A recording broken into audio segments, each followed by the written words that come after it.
Good evening, everybody. John Henderson Pierre back again. Another episode of the Beer Ramble.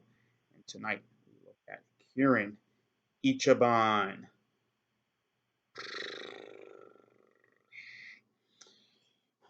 It gets an awful score 5% ABV, an American Pale Lager. Awful score. Poor score on Beer Advocate. Awful score with the Alston Brothers or the Bros. This beer was introduced in 1990. Kirin Beer is a brewery based in Tokyo, Japan, founded in 1888. This Kirin is based on Chinese mythology. One half dragon, the other half deer. So, Rate Beer gives it a 6 overall score, 58 for the style, which go figure on that. But anyway, here's what the beer looks like. The brewery now is under the control of Anheuser-Busch with the strongest supervision. Eyes are on you on that beer. So, Kirin Ichiban is one of the world's most unique premium beers. The Ichiban shibori process uses only the most flavorful protein portion of the finest ingredients, 100% malt, brewed for the good times. So, as you see what my beer looks like right now, typical, looks like a lager, looks like your standard American micro lager, but it's a pale lager. Very clear, very light. So, a whiff. You definitely got the scent of malts immediately with this.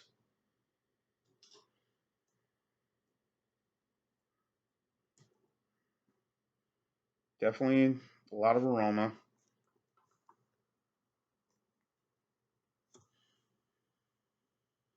Very, I would say potently strong, but it's just that you could get some of the hint of malts in this beer right there. A little bit of some, not much hops in this at all. So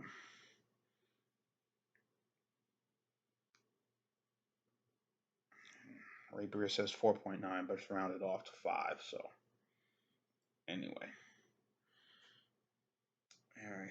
Kirin Beer was the first that started in 1888, their first brewery, and um, this beer I don't think was not bought out, but basically was they worked out some agreement where the brewery stays in Japan, but also Anheuser-Busch also has a say in what they put out and brew at their location in Los Angeles, where they brew it, and also in Williamsburg, Virginia. So, but the global headquarters, Anheuser-Busch, as you all know, is in St. Louis, Missouri. On to the taste.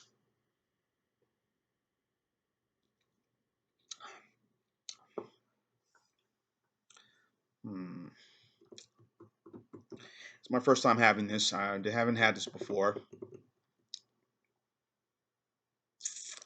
It's it's okay.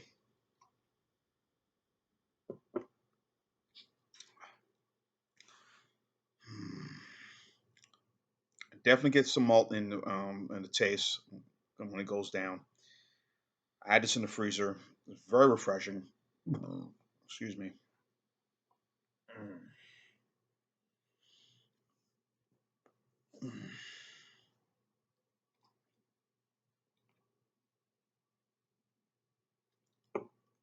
Looking at some football game on right now. Got who's playing right now? Mm. South Carolina playing Vanderbilt right now on TV. Yes, football season's back. Football finally of some meaning. So anyway, um, it has a nice, maybe a little. It's not bready, but it's sort of kind of a nice little. The pale lagers I've had before. Sierra Nevada, of course, being one. It has a nice, again, nice finish. You do get some hint of that malt. It's a little tad sweet in this.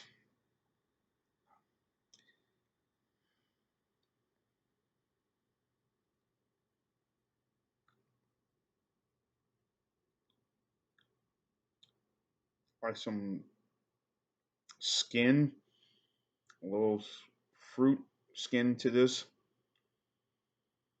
Tart in the end, tarty by the end when you goes down, but still very good, refreshing beer, really. Um, for a pale lager. Um, as I mentioned again earlier about this beer, brewery again has been in Japan. Anheuser-Busch has some agreement with them.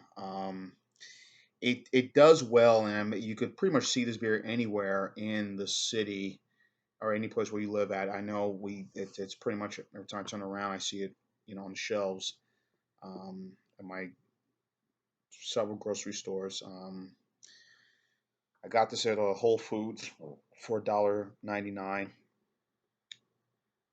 12, yeah, 12 ounce bottle. So didn't have to buy the six pack. I think the six pack tend to go for about $10 and change.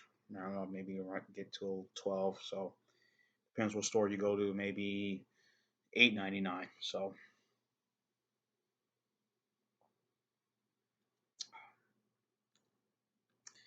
it's not the malts are not overpowering at all. I mean, this is a really good beer. Um, um, yeah, I don't really tend, maybe another beer that I would say reminds me of this. It has some of those Euro qualities to it, or a little bit of a European pale lager, like I want to say it's not Pilsner Urquell, it's not Peroni, but Puroni, I should say. Um, Maybe a little bit of that, and maybe a little bit of Stella Artois, a little feel to it also, um, which is also part of InBev as well. So,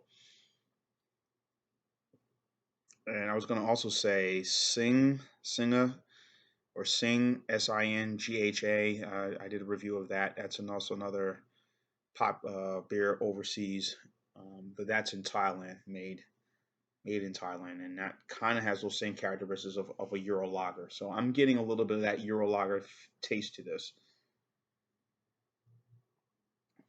Some, not much, little, not a lot, but little herbal grass notes, but small amount.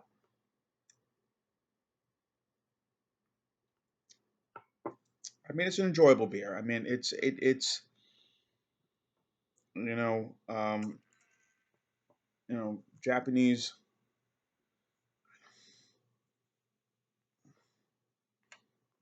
I got a friend who just text me, so we'll get to her in a little bit about football.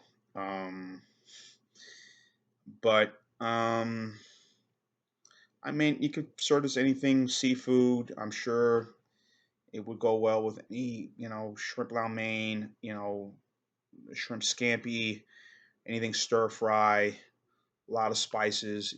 This would go well with this beer. I am going to say anything negative about this. Again, this is my first time having it, and I tried to get it one time to do a review with the guys, but never really got a chance to follow up on it. But you know, um, I'm not offended by it. I'm not overwhelmed by it either. So um, it's good enough um, for a pale lager, but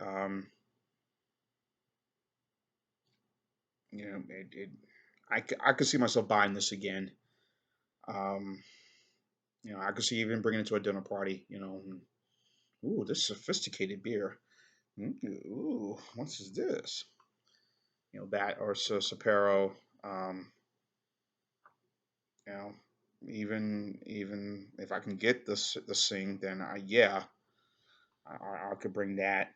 But probably get run out of there. Maybe they'll accept me. Who knows? But Kirin is all right. So won't go on and on about it. I think this is good. I could get this again. So I'll go with a B on this for this pale lager. 8.5 seems about right. B plus, I guess. So 8 would be a B minus. 8.5 B plus. No, 7.5 is a B minus. 7 is a C. 6.5 is a C minus. So yeah, I can see it'll be an 8. It'll be a B minus.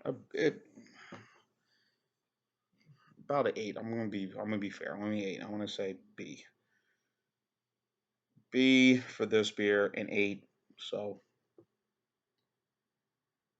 I get this again, and it's enjoyable. It's just again it's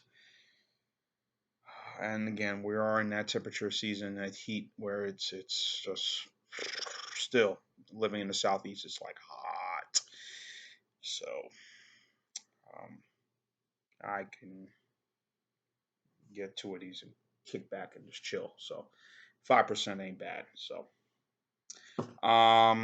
8 the score for me. Tell me what you think about Kirin Ichiban. Does it deserve an 8 score, higher, lower, whatever? Leave your statements and comments on the bottom. John and Pierre, 8 for me on this one. John and Pierre, the Beer Hamilton. Keep on watching, and as always, cheers.